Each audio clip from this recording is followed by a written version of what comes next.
হঠাৎ করে স্টার্ট বন্ধ হয়ে যাওয়ার কারণ কি? দেখুন দুপাশে বাগদা চিংড়ির পোনা সরাসরি চিটাগং থেকে আসছে।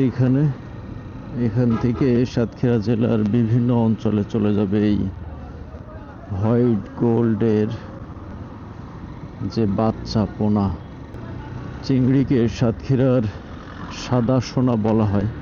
Hello everyone, this is me Shaon and welcome to my new video. প্রতিদিনের মতো সকাল বেরিয়ে পড়লাম।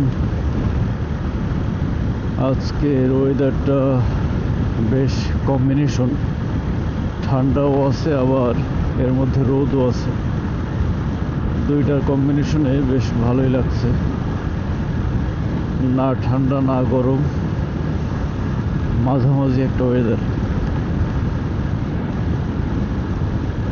কিন্তু দুঃখের বিষয় হচ্ছে ফুয়েল পাচ্ছি না। কালকে আর সিরিয়ালে দাঁড়ায়নি, তবে আজকে বাসায় ফেরার পথে সিরিয়ালে দাঁড়াতে হবে। তা না হলে আমি আর দু একদিন পর থেকে আর বাইক নিয়ে চলতে পারবো না।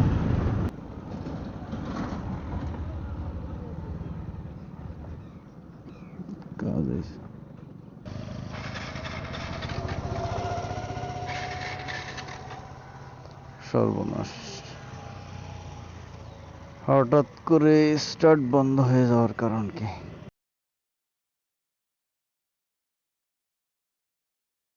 সেদিন নলতায় যেতে যেতে হঠাৎ করে বাইকের স্টার্ট বন্ধ হয়ে যায়। তো আলিপুর চেকপোস্ট যাওয়ার বেশ কিছুক্ষণ আগেই হঠাৎ করে বাইকটা বন্ধ হয়ে যায়। তো এটার কোনো কারণ খুঁজে পাচ্ছিলাম না যে বন্ধ হলো কেন। তো এর মধ্যে একবার তেল চেক করছিলাম, একবার একটু চোখ টান দিয়ে স্টার্ট করছিলাম, কিন্তু কোনোভাবে হচ্ছিল না। তো এর মধ্যে আমার পরিচিত একজন মেকানিক ছিল, ওনাকে ফোন দিলাম, তো উনি ফোন রিসিভ করেনি। তো বেশ সকাল সকাল ছিল আর কি, এত সকালে রিসিভ করার কথাও না। তো এর মধ্যে কি করলাম যে আমি সিটটা খুলে ফার্স্ট টাইম এই পার্টসগুলো বের করলাম। বের করে আমি চিন্তা করছি যে প্লাগটা খুলবো। এর আগে প্লাগটা হাত দিয়ে কয়েকবার খুলে আবার সেখানে লাগালাম, তারপরেও কোনো স্টার্ট হলো না, স্টার্টের সিগন্যালও দেয়নি। তো এরপরে যে কথা সেই কাজ, আমি পার্টসগুলো বের করে প্লাগটা খুলতে থাকলাম। তো প্লাগটা খুলে একটু পরিষ্কারটা করলাম আর কি। তো দেখলাম পরিষ্কার আছে আর কি সেখানে, বা আমি তো বুঝি না যে আসলে কেমন থাকলে স্টার্ট হবে আর কেমন থাকলে হবে না। যাই হোক, ওখানে একটু ঘষে ঘষে আমি লাগালাম। তো ঘষে ঘষে তারপরে যত দূর যায় আর কি, একটু ঘষে ঘষে একটু সাদা মতো করলাম, করে দেন লাগিয়ে দিলাম। তো লাগিয়ে দেওয়ার পরেও দেখি স্টার্ট হচ্ছে না। তো এরপরে আসলে মনটা একটু খারাপ হয়ে গেল যে স্টার্ট হচ্ছে না, এরপরে তাহলে কি করব, কি করা যায়। তো এরকম ভাবতে ভাবতে আর কি হাঁটছিলাম, এবং একজন গ্যারেজ আছে নাকি আশেপাশে? যে আপনার গ্যারেজটা কোথায়? না, গ্যারেজ সামনে। আচ্ছা,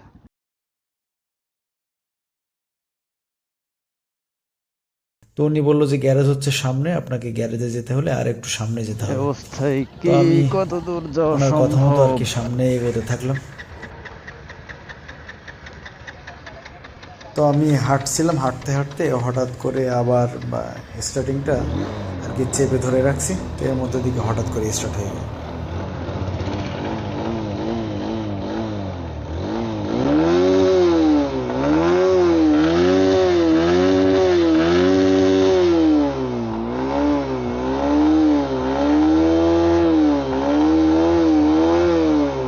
যাক, আল্লাহ ভরসা। আল্লাহ আল্লাহ করে হয়েছে। কেমনে কি হয়েছে তা তো আমি নিজেও জানি না। 8:30 বাজে, দেখি পেট্রোলের সিরিয়াল নাকি কম আছে, ওই ভাইরা বললো। কতগুলো কম দেখি। যেহেতু সকালে এখন আমার অত সময় থাকে না, যদি কাছাকাছি থাকে তাহলে তো ভালো। ও ওরে বাপ রে বাপ, আধা ঘন্টা লেগে যাবে। কম আছে ঠিক আছে, তো এটা আমার জন্য বেশি। থাক, দরকার নেই। আপাতত স্টার্টটা হয়েছে, এই হচ্ছে আলহামদুলিল্লাহ। বাইকের হঠাৎ করে যে কি হলো এটাই তো বুঝতে পারলাম না। দেখি আজকে গিয়ে ওর ডক্টর দেখানো লাগবে।